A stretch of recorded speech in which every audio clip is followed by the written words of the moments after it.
Tina koutou katoa. He aku rangatira e tā tipene e Michael Skerritt. Koutou e hui hui mai nei, tina koutou katoa. I want to start by thanking Ngāi Tahu and the Murihuku Regeneration Collective for hosting us here today. Back at the Science and Innovation Wānanga in 2021, I said that a just transition in New Zealand must ensure that iwi are at the table. This is just as true now as it was then. And what a table we have here today. Well done for everybody who has put this together. Ngāi Tahu and the Murihuku Regeneration Collective have been crucial in Southland's just transition process, leading the clean energy and worker transition work streams and bringing a wealth of knowledge and an intergenerational outlook on the work. Thank you for your ongoing leadership. And Michael, as you pointed out, this is just a continuation of what's been happening down here for many, many generations. Long may that continue. I acknowledge Tā Tipene, whose vision for this region as a thriving green energy hub continues to drive this transition 3 years after Tiwai's first closure announcement. Thank you, Tā. I also acknowledge Michael Skerritt, who has been involved in Southland's just transition from the very beginning and provided such great leadership. Likewise, I'd also like to thank the region's mayors who are with us now and will be throughout the day. Mayor Clark, Mayor Bell and Mayor Scott, and also the Chair of Environment Southland, Nicole Horrell. Thank you for the leadership from local government. I'd also like to extend a warm welcome to Her Excellency Nicole Meisenbach, the Ambassador of the Federal Republic of Germany. I am grateful for your efforts in fostering cooperation in the fields of science and innovation between our two nations. It's also great that the members of the Southland Just Transition Enduring Oversights Group are here today to bring iwi, unions, business sectors and local and central government together to create a shared goal and plan for Southland's transition is no small task.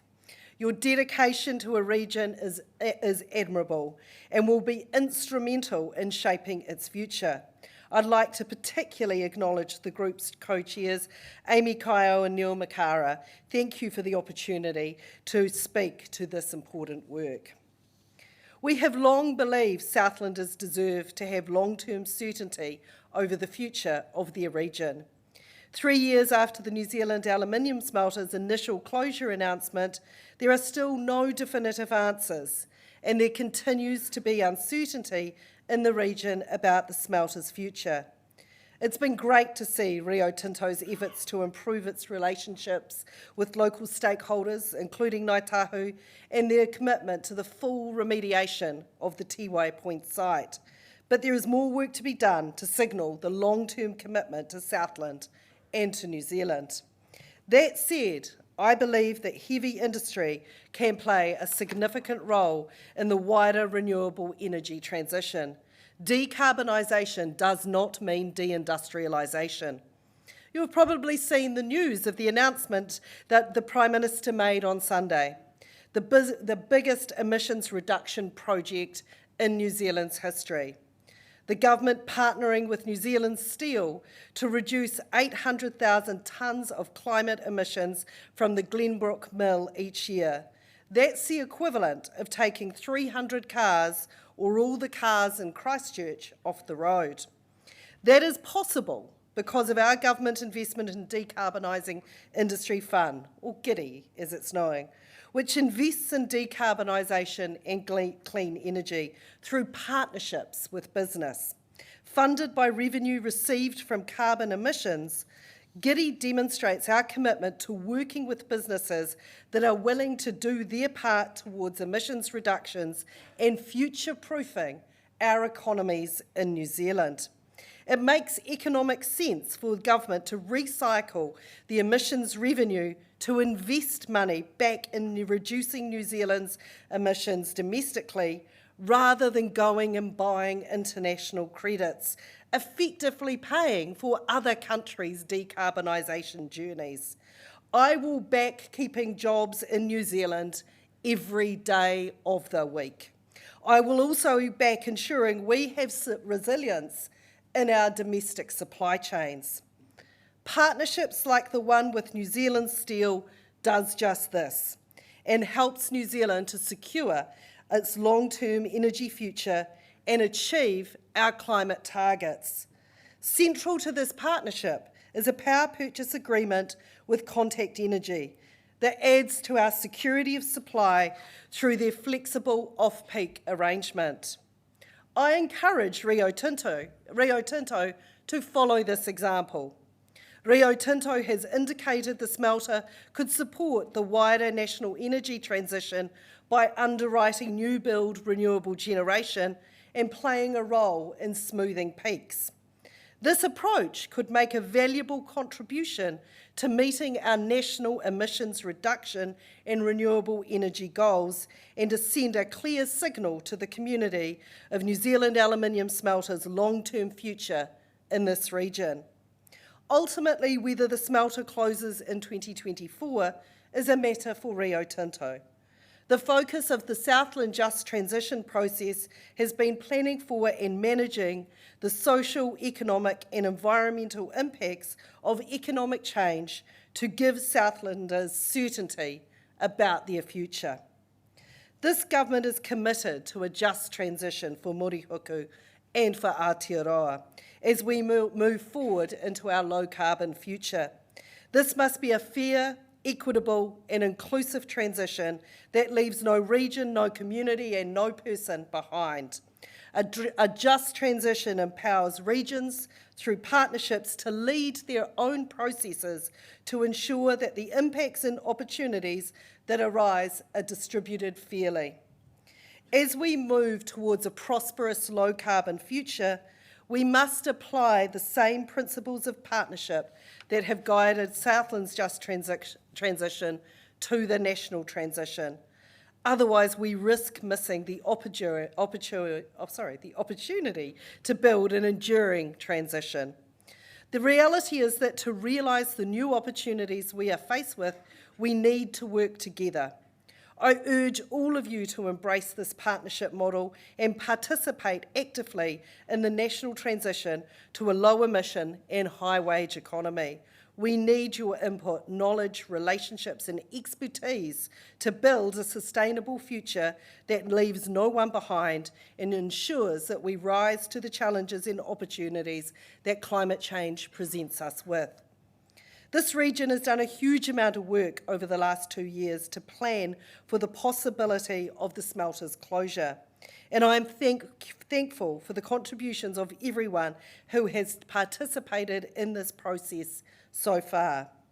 Already the government has supported several initiatives identified by you as a region. We are investing in Etu Union's Job Match program to support workers in the region into decent work and mitigate the effects of wage scarring.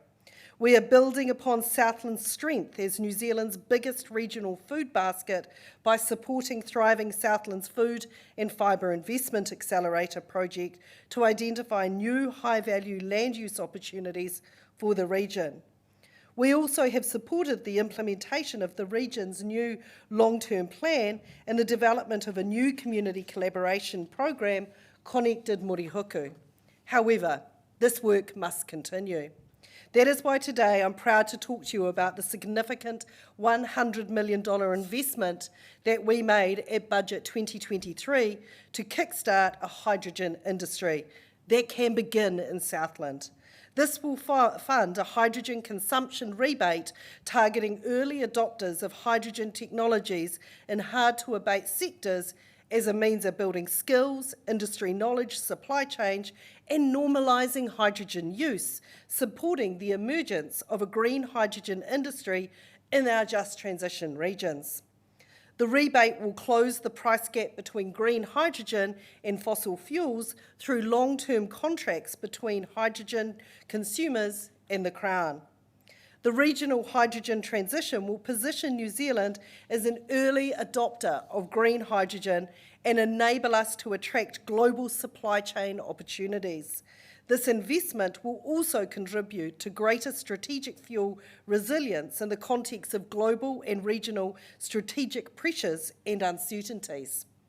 At the heart of this initiative is a commitment to delivering direct benefits to the community and doing so in a way that honours Te Tiriti o Te Waitangi.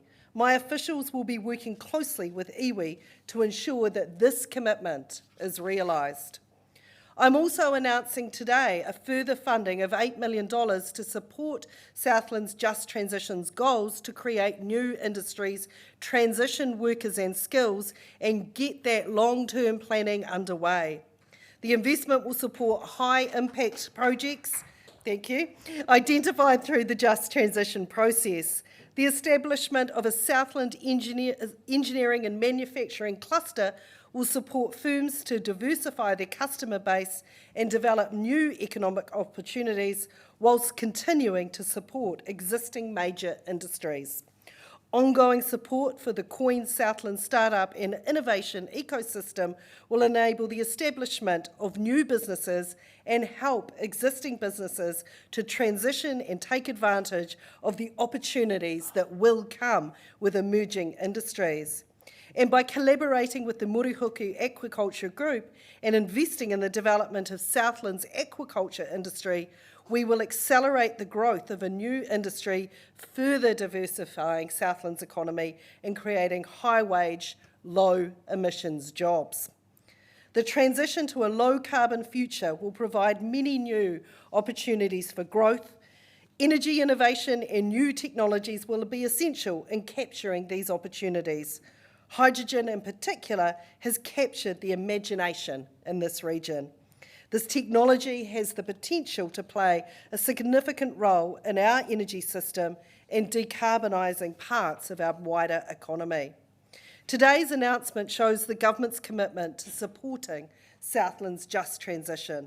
Helping local firms and workers to capture new opportunities will reduce the region's reliance on a single employer and build regional resilience. By investing in new industries and employment opportunities, transitioning existing workers and businesses, and developing long-term planning for the region's future, we are creating more sustainable, equitable, and prosperous futures for everybody in this region. But this is just the beginning. We must make the most of this opportunity and continue to work together to build a better future for our communities. With this new funding, we have the resources we need to take the next steps in delivering on the goals of Southland's aspirations in their just transition. Now we must continue to work together with determination and with vision to build a future that we can be proud of.